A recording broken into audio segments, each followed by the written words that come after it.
2001년도에 저희 교회 표어는 오늘 설교 제목인 복음의 능력을 회복하여 세계의 영혼을 품는 교회라고 하는 표어였습니다. 여러분, 복음, 굿뉴스가 뭡니까? 사도 바울은 로마서 16장 25절에 이렇게 말하고 있습니다. 나의 복음과 예수 그리스도를 전파함은 영세 전부터 감추어졌다가 라고 했습니다. 이 부분을 다시 번역을 한다면 이렇습니다. 나의 복음, 곧 다시 말하면 예수 그리스도를 전파함은, 바울은 이 복음이 예수 그리스도 자신이라고 고백하고 있는 겁니다. 나에게 있어서 복음이란 무엇입니까? 가장 위대한 소식은 곧 예수 그리스도라고 고백하는 것입니다. 자, 그러면 이 복음의 능력, 즉 주님의 능력을 회복하려면 우리가 어떻게 해야 합니까? 자, 오늘 본문을 보면 8절에 근신하라 깨어라라고 했습니다.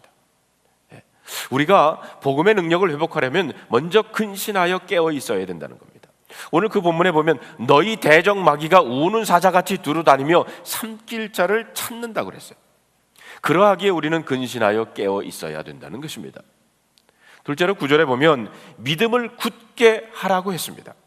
믿음의 기본기는 말씀과 기도인 줄로 믿습니다.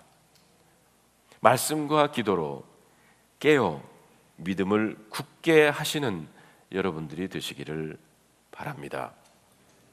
세 번째로 9절에 보면 사탄을 대적하라고 했습니다.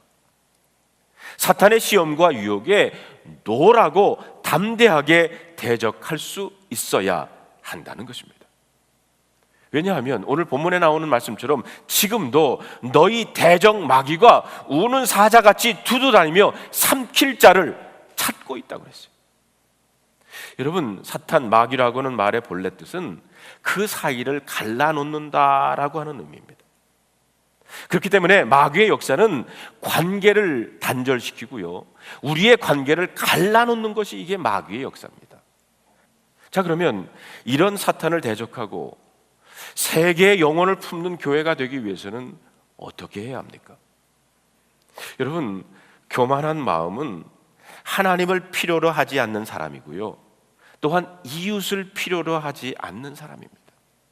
다시 말하면 지체의식이 전혀 없는 사람, 마치 나 혼자 살아갈 수 있다고 착각하기 때문에 이웃의 존재를 소중히 여기지 않는 사람들입니다. 둘째로 욕심과 질투하는 마음은 다른 사람에게 상처를 주고 그렇기 때문에 다른 사람을 품을 수가 없습니다. 셋째로 남의 말하기를 즐기는 마음은 다른 사람의 마음에 상처를 줍니다.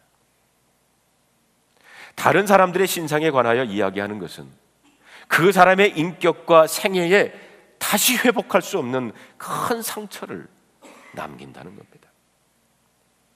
혀의 영향력은 이렇게 무섭습니다. 성도 여러분, 다른 영혼을 품기 위해서는 내 안에 있는 이런 나를 제거하고 먼저 내 마음을 비워야 합니다.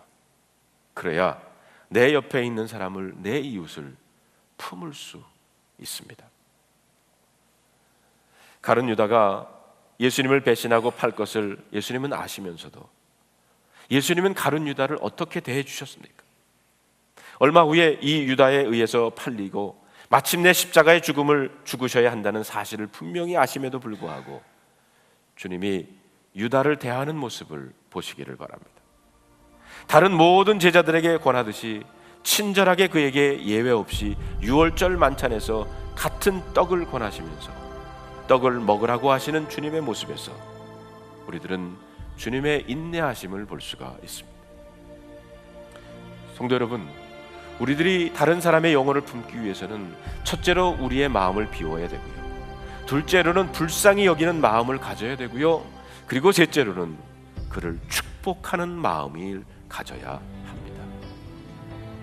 그리고 성령님이 우리의 마음에 계실 때, 사랑의 마음이 있을 때 진정으로 우리의 이웃을 품을 수 있는, 사랑으로 품을 수 있는 그런 교회가